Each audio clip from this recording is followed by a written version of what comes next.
ഒരു ചിക്കൻ കൊണ്ടാട്ടവും ഒരു നത്തോലി ഫ്രൈയും, കൊഴുവ ഫ്രൈ. സമയം ഉച്ചയ്ക്ക് 12:30 ആയിട്ടുണ്ട്. എനിക്കാണെങ്കിൽ വിശന്നിട്ട് വയ്യ. അപ്പൊ കൊച്ചിയിൽ 40 രൂപയ്ക്ക് മീൽസ് കിട്ടുന്ന സമൃദ്ധി കൊച്ചി നിങ്ങൾക്ക് അറിയാമല്ലോ. ഓൾറെഡി നോർത്തിലുണ്ട്. ഇപ്പൊ അവർ GCDA കോംപ്ലക്സ് കടവന്ത്രയിൽ ഓപ്പൺ ആയിട്ടുണ്ട്. അപ്പൊ നമ്മുടെ ഇന്നത്തെ ലഞ്ച് ഇവിടുന്നാണ്. ഇവിടെ ഭക്ഷണം സെൽഫ് സർവീസ് ആയിട്ട് വിളമ്പി. നമ്മൾ അവിടെ ബില്ലടിച്ചിട്ട് ഇവിടെ ചേച്ചിമാരുടെ അടുത്തേക്ക് വന്നാൽ മതി. ഇവർ സ്നേഹത്തോടെ വിളമ്പി തരും. നമുക്ക് ഇവിടുത്തെ സ്പെഷ്യൽസ് ചേച്ചിയോട് തന്നെ ചോദിക്കും. ഇവിടെ എന്തൊക്കെ ഏറ്റവും ഇഷ്ടം ആൾക്കാർക്ക്? കൂടുതൽ പോകണത് നമുക്ക് കക്ക ഫ്രൈ പോകും, കൊഴുവ ഫ്രൈ പോകും, ചിക്കൻ കൊണ്ടാട്ടം, സമൃദ്ധി സ്പെഷ്യൽ ഫ്രൈ, ഇതാണ് കൂടുതലായിട്ട് പോണത്. ഈ ചിക്കൻ കൊണ്ടാട്ടം നമ്മളും പറഞ്ഞിട്ടുണ്ട്. ഇവിടെ തിരക്കാവണ സമയത്ത് തിരക്ക് ഒരു മണി തുടങ്ങി 1:45 നല്ല തിരക്കാണ്.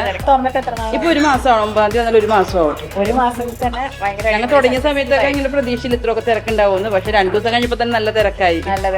ഓക്കെ, അപ്പൊ നമുക്ക് കഴിച്ചിട്ട് പറയാം. വെജ് മീൽസിന്റെ കൂടെ വരുന്ന സാധനങ്ങൾ കാണിച്ചു തരാം. ബീട്രൂട്ട് തോരനുണ്ട്, എരിശ്ശേരി ഉണ്ട്, പപ്പടം, നല്ല മാങ്ങാച്ചാറ്, കൊണ്ടാട്ടം, മുളക്, സാമ്പാർ. ഇത് കഴിച്ചാൽ തന്നെ വയറെന്നറിയും. പക്ഷെ നമ്മൾ 2 സ്പെഷ്യൽസ് പറഞ്ഞു.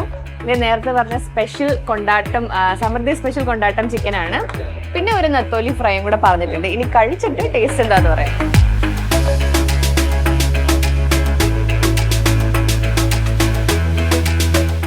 ഈ 40 രൂപയുടെ മീൽസിന് എത്ര ഡിമാൻഡ് എന്നറിയോ? അപാര ടേസ്റ്റ് ആണ്. ഈ സാമ്പാറും ഈ മാങ്ങാച്ചാറും മാത്രം മതി. പറയുമ്പോൾ തന്നെ എൻ്റെ നാട്ടിൽ വെള്ളം വരും, അത്ര ടേസ്റ്റ് ഉണ്ട്. വെജ് കറി മാത്രം മതി കഴിക്കാനായിട്ട്. പിന്നെ സ്പെഷ്യൽസ് ആണെങ്കിലും ചിക്കൻ കൊണ്ടാട്ടം ഇവരുടെ സ്പെഷ്യലാണെന്നൊക്കെ ഇത്രയും വിചാരിച്ചിരുന്നു. നല്ല എരിവൊക്കെയുള്ള അടിപൊളി ചിക്കൻ കൊണ്ടാട്ടം. സ്റ്റേഷൻ വരുന്നത് നമ്മുടെ കടവന്ത്ര മെട്രോ സ്റ്റേഷന്റെ നേരെ ഓപ്പോസിറ്റ് GCDA കോംപ്ലക്സിലാണ്.